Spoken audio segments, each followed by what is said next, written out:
It impacts virtually everyone in America. The Affordable Care Act is here to stay. But the president's plan to provide health care coverage for all is not without controversy. Obamacare is a train wreck. Whether you are for it or against it, the Affordable Care Act is the law of the land, but it's also a political and social lightning rod.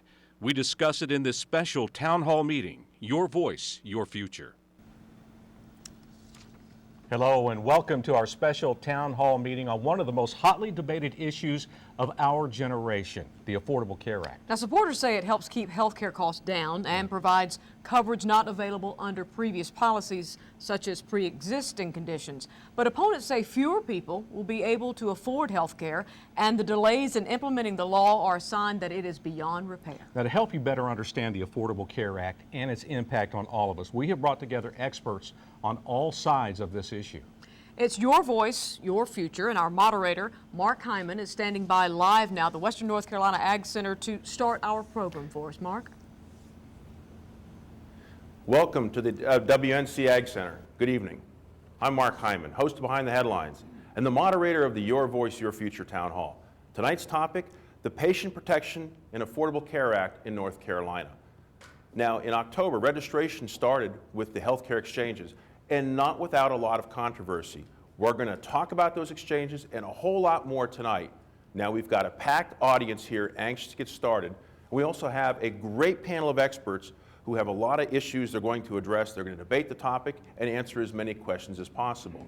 But you at home also get to be a part of this important discussion. I'll tell you how you can participate in just a moment. But first, I'd like to introduce our panel of experts. Joining us this evening is Alec Hoffman. He's the program manager at Blue Cross Blue Shield of North Carolina. Leslie Boyd, she's director of WNC Health Advocates. Cody Hand, he's vice president and deputy general counsel of the North Carolina Hospital Association. And Donald Bryson, he's a policy specialist with Americans for Prosperity. Additional information on our panelists and their organizations can be found on our website, WLOS.com. I'd like to emphasize that our panelists are here in their personal capacities. The views they represent are their own unless they tell us otherwise. Now, I mentioned a moment ago that we have an anxious studio audience who wants to get this whole thing kicked off and ready to go, but you at home can also be a part of the discussion. News 13 anchor Frank Fraboni is manning our digital desk. He'll explain how you can be a part of the discussion. Frank? Thank you, Mark.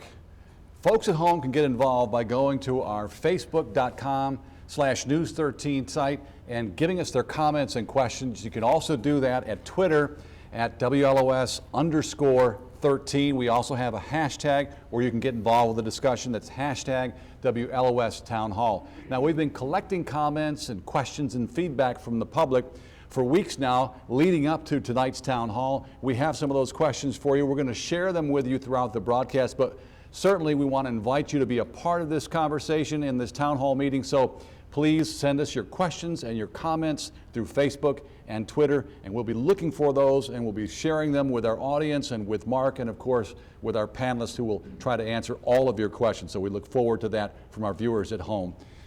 Now, let's begin first with a look at the screen, and we'll show you some of the questions and comments that we've received thus far. It may be far from perfect, but you have to start somewhere. All Americans deserve affordable health care. That's from Anna. And then we've had others like, if it were so great, why are Americans being forced to buy it? My insurance for my family has increased and will increase more in 2014. But hey, someone has to pay for the uninsured. And that came from Chris. We'll share more of these with you as time goes on. Mark?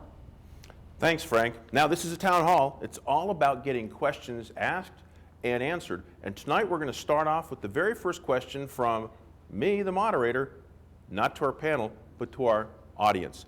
I'd like my audience to respond with the sound of applause. And your two choices and answers are yes and no. And I'd like you to respond to this statement on whether or not you agree with it. Here's the statement. Americans have access to quality health care at affordable prices. Those who believe yes, please applaud. Those who believe no, please applaud.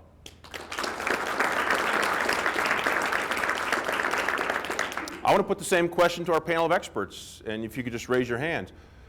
Do Americans have access to quality health care at affordable prices? If you believe yes, please raise your hand. They're beginning to. Okay. And if you believe no, please raise your hand. Okay, so it's It's unanimous on the no side for our audience here, and it's kind of 3-1 for a panel. Sir, would you join me for just a moment? I'm going to go to our audience for our first question of the evening. Sir, step on over here. Please tell me who you are, where do you live, and what's your name? And what's your question? William Gamacourt. I live here in Asheville. And first, I just wanted to say that Medicaid for the last 2.5 years has kept me alive. I'm a type 1 diabetic that I didn't know I was a type 1 diabetic until I had Medicaid that I could go to a specialist to be seen. And my doctor's an incredible doctor, but that's besides the point. It's actually a two-part question. One is there any hope that North Carolina will expand Medicaid? And the second part is, do you see a pattern with the states that are expanding and are not expanding Medicaid? Well, let's start off with Alec. Alec, what do you think? We're going to see some expansion of Medicaid here in North Carolina?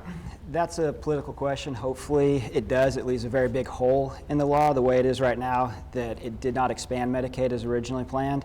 So ideally, yes, it would expand, but that comes down to the government, the state government, if they do decide to expand Medicaid or not. What do you think, Cody? I think that the government left it open to expand.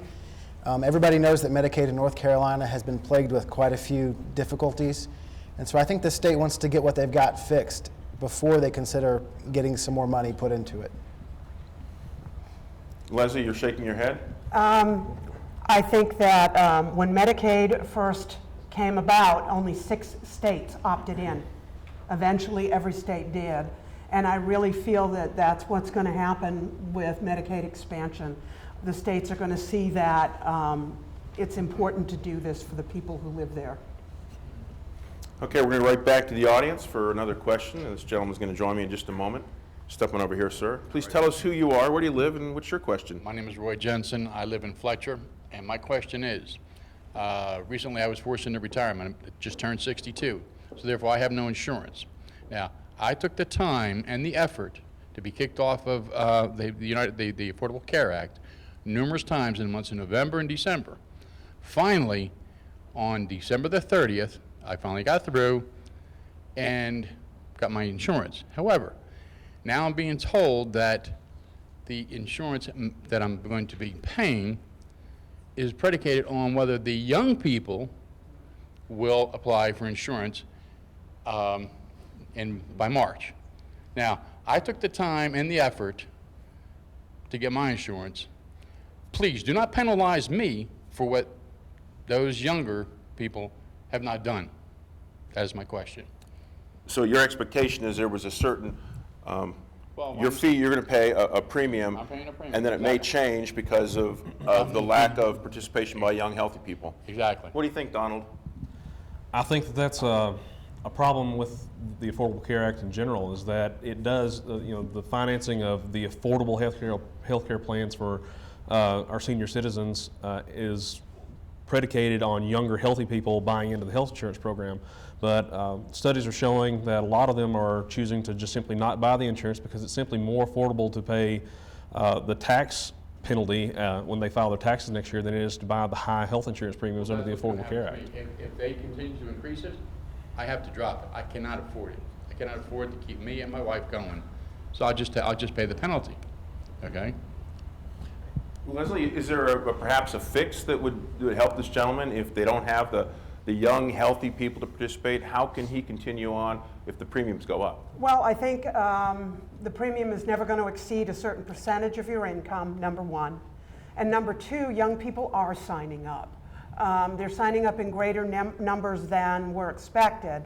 And the young people I speak to, I've spoken at a number of colleges to classes and whatnot, and these young people are pretty eager to sign up because they know that they're going to be protected, and they seem to understand that if you get hit by a bus tomorrow, you'll be covered. You might be healthy now, but you never know, and there are more of them signing up.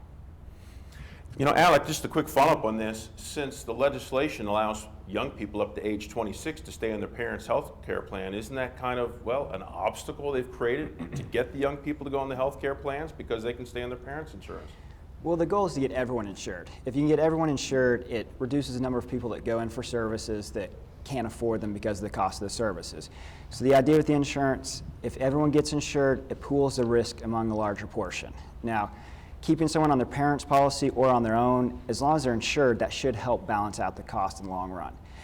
Getting back to his question, will it cause his rates to go up? That's something that's we're gonna have to see over the long term. The rates for this year won't change. For next year, depends on what's the actuaries determine, the underwriters determine based on the health of that pool. So it's something that could change in the long run. And I want to follow up with Cody, and it's a slightly different take on what this gentleman just brought up, but since he's addressing some of the unknowns, what are the unknowns for the Hospital Association? What are the concerns that they have with these changes that are coming into place, and how does it affect the hospitals here in North Carolina? Well, we only have an hour and a half. I want to go back to what Mr. Jensen was getting to. Hospitals have faced this for a long time. We've had to figure out how to make it work on half the population payment. So we're very familiar with that. Some of the uncertainties we face are who's going to get insured. Medicaid's not expanded, so are those patients going to have their own insurance? Or are they going to continue receiving treatment in their hospitals for no cost to them, but cost to those of you who do have insurance? We do have a lot of unanswered questions from the Affordable Care Act. That definitely is one of them. Another is what's going to happen when the Medicare rates continue to be cut by Congress and we don't have the offsets with Medicaid expansion, and we don't have the offsets with increased employment and employers buying insurance. As they continue to push the implementation of the various parts of the Act out, it leaves us with even more uncertainty and more questions on how we can continue to deliver the care that we have gotten used to in North Carolina with our great hospitals at a rate that is unsustainable. Now, I know we have a lot of questions here, and our social media has been blowing up all week long with people putting questions in. Before we go to our digital desk, I do want to get one more question in from our audience. So please tell us who you are, where do you live, and what's on your mind? My name is Sarah Skinner, and I live in Arden. And I am wondering whether the states, that chose to expand Medicaid, if they are getting better insurance rates for people than, say, the states that didn't expand Medicaid. Is that affecting the kind of insurance rates that people are having to pay? Alec? Insurance rates are based on a number of different factors, and it's hard to pinpoint one specific one. The number of hospitals in the region, the number of providers, the overall health of the state in general. Now that there's no more underwriting, which means that each person's health doesn't determine their rate. Essentially, it's a global rate. So there's a number of different factors. As far as Medicaid affecting the rates, that's probably something that we'll have to look at over a longer period of time. It's too early to know if that's going to cause any rate changes one way or another. Leslie, did you have a follow-up on that? We can't know until it really happens, but the rates are trending a little lower in states that are expanding Medicaid than they are in states that are not expanding Medicaid. It's too soon to know for sure, but if you have more people covered, the overall health is going to be better, the health of the pool is going to be better, and so it's pretty logical that rates will be more reasonable. And just so all of our audience members here know, and as well as those at home know, and this is not, News 13 is not taking any positions on this, but I just want to share some information. According to an article published in the New England Journal of Medicine, the article was published in December of 2013. I'll read a quote. It says, an estimated 319,000 uninsured North Carolinians with annual incomes below the federal poverty level of $11,490 for an individual are ineligible for Medicaid because the state rejected the program expansion. These low-income people are also ineligible for subsidized coverage in the North Carolina exchange. So if these numbers are correct, according to this article, there are 319,000 North Carolinians who cannot qualify for Medicaid.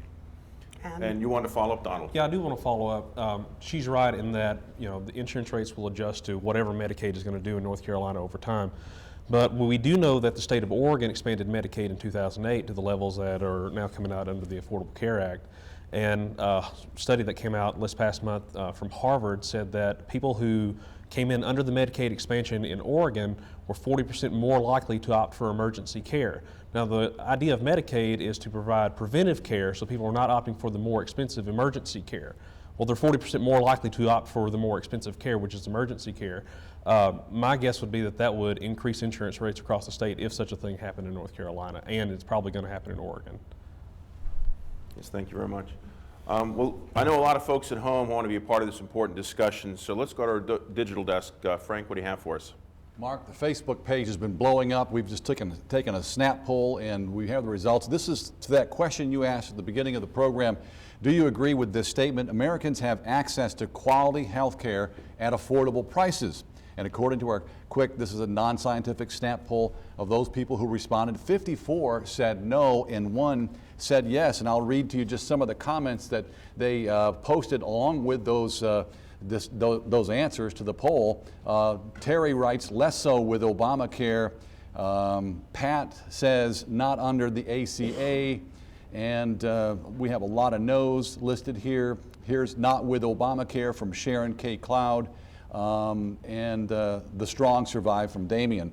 Now we want to share with you a question that came in earlier this week from our website that somebody emailed us, and we want to put this up on the screen for you. And this question comes from Berlinda Deal, who is in Swannanoa.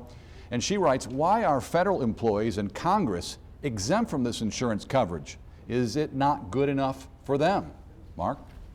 It's a great question. So let's go ahead and put it to Cody. So, you know, I know I'm putting you on the spot, but there have been some either exemptions or in the case of members of Congress, it's actually members of the executive branch, the White House, and members of Congress and staff are getting a subsidy not available to anyone else in America. What is your read on that?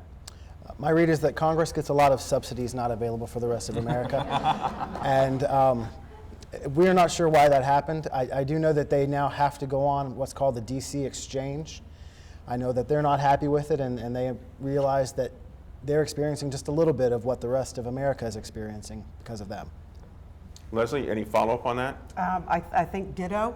A lot of things happen in Congress. They get a lot of perks that we don't get, and I'm not sure why it happened. I think it needs to change. I think that everyone should, I think members of Congress and their staff should go on the exchange. I don't know why it happened. And just a quick snap poll of my audience here by sound of applause. Does that make you angry that Congress and their staff and White House staff get subsidies available to no one else in America? Applaud if you are angry about that.